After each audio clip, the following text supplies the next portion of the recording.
Sahabat Rema dan saudara-saudari yang terkasih di dalam Tuhan kita Yesus Kristus.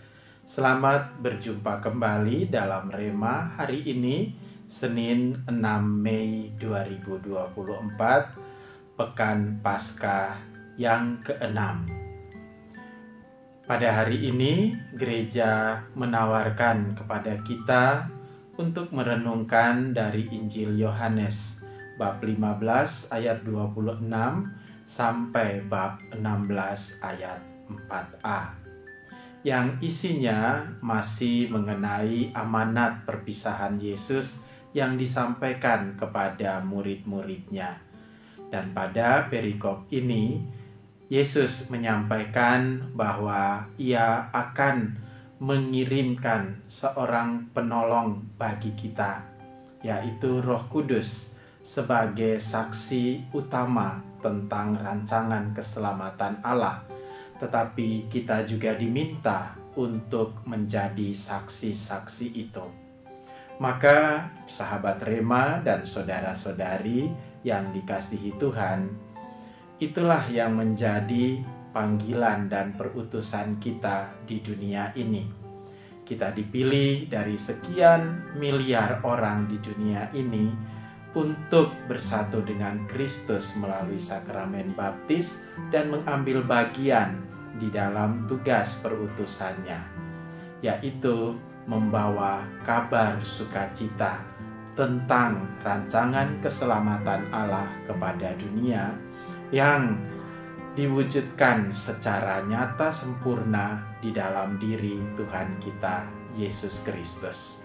Dan di dalam bersaksi itu, kita juga akan dihadapkan dengan orang-orang yang tidak percaya. Maka mereka akan menolak kita. Tetapi apakah kita harus mundur?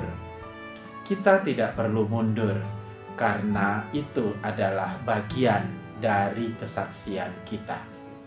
Roh Kudus yang akan berkarya, Roh Kudus yang akan memberikan pertumbuhan, asalkan kita dengan setia dan tekun menjalankan tugas perutusan kita untuk memberikan kesaksian.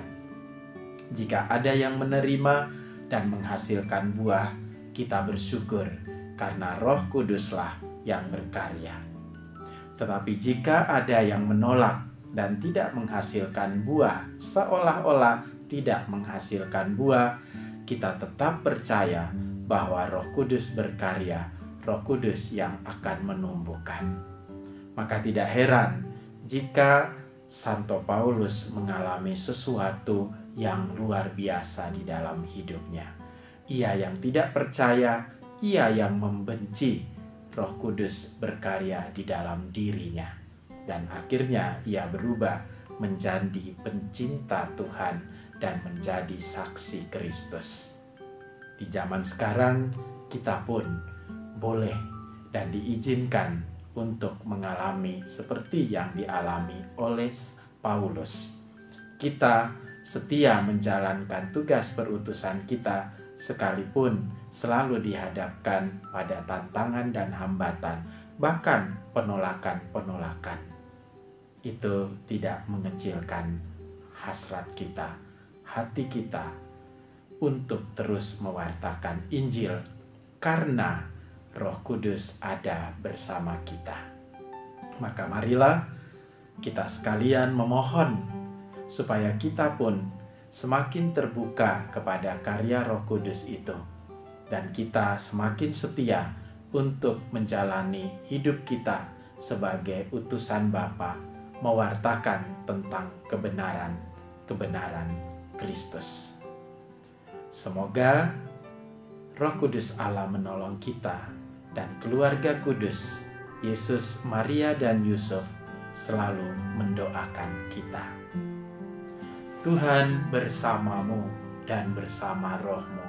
Semoga Allah yang Maha Kuasa memberkati kita sekalian, keluarga kita masing-masing, dan pekerjaan-pekerjaan baik yang akan kita lakukan sepanjang hari ini. Bapa dan Putra dan Roh Kudus. Amin.